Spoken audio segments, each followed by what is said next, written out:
If you enjoy driving, the two vehicles behind us will not set your soul on fire. But that's not their mission in life. These are vehicles for the masses. That's right. For better or worse, most people are really just interested in a car that's fuel efficient, reliable, easy to drive, and relatively spacious. Yes, safe to say, these are the white bread vehicles of the automotive world. But hold on a second, Mike. A lot of people like white bread. In fact, these two cars last year were the best selling in America.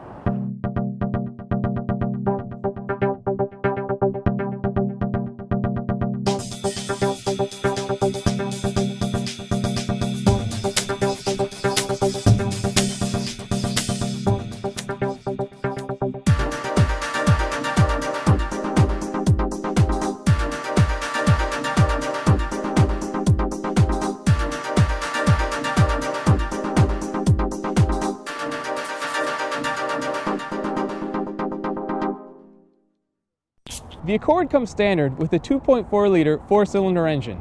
It produces 184 horsepower and 181 pound-feet of torque. Our Accord came equipped with a continuously variable transmission, but a 6-speed manual is available. Expect 27 miles per gallon city and 36 miles per gallon highway for the four-cylinder Accord. The Accord starts at a price of $21,680, but our loaded-up EXL test vehicle came in at $29,995. As equipped, our Camry gets a 2.5-liter four-cylinder that makes 178 horsepower and 170 foot-pounds of torque.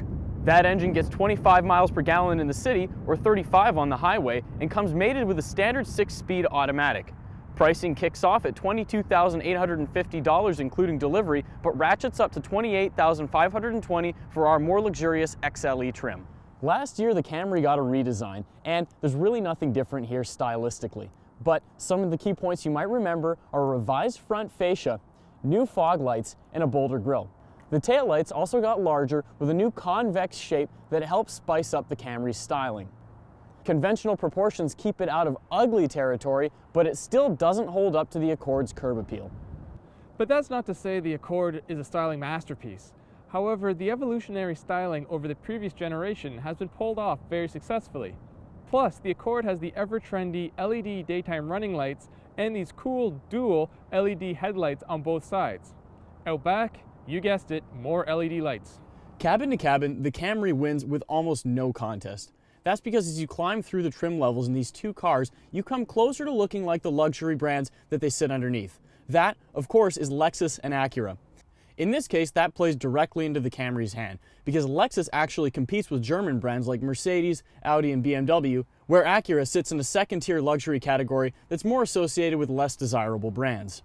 Touches like the wood look trim throughout the cabin and the aluminum look bezels around the cup holders, the shift knob, and many other places in the cabin go a long way to make it feel an awful lot nicer. So does the stitching that sits on the dash. But there are some problems with this interior. Specifically, this plastic piece here on the center stack has fake stitching and it just looks cheap. It feels awful. And similarly, this compartment here in the center also feels like something you'd expect to see on a rental car. And something I found particularly strange is the fact that this black plastic doesn't actually match the black plastic on the center stack. It would have been nice if they would have done that. The Accord features a well laid out dashboard design. The front seats are wide, squishy, and comfortable, and all the controls are where you'd expect to find them. If you buy one of these Accords, find a menu item named Interface Dial Feedback and turn it off. It is the most infuriating system I've ever encountered.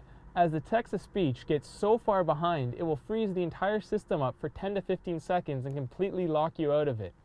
It's just mind-blowing that the Honda engineers could design such an attractive gauge cluster but screw up the text-to-speech so badly. Unfortunately, there's really no hiding the fact that the Camry can be a little bit dull to drive, and it's sort of funny to think that Toyota runs it in NASCAR, because there's really not very much in common here. Still, the 2.5-liter four-cylinder does provide plenty of power for your daily commute, and it doesn't feel particularly underpowered.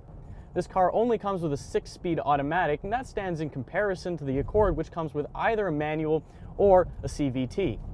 Most people aren't going to pick the manual anyway, though, so in my opinion, it really doesn't matter that much. What does matter, on the other hand, is the fact that this automatic transmission still has manual gear selection. And that's important to me because it lets me select which gear I'm in, and especially during winter driving, that's a little bit of extra security that I really appreciate having.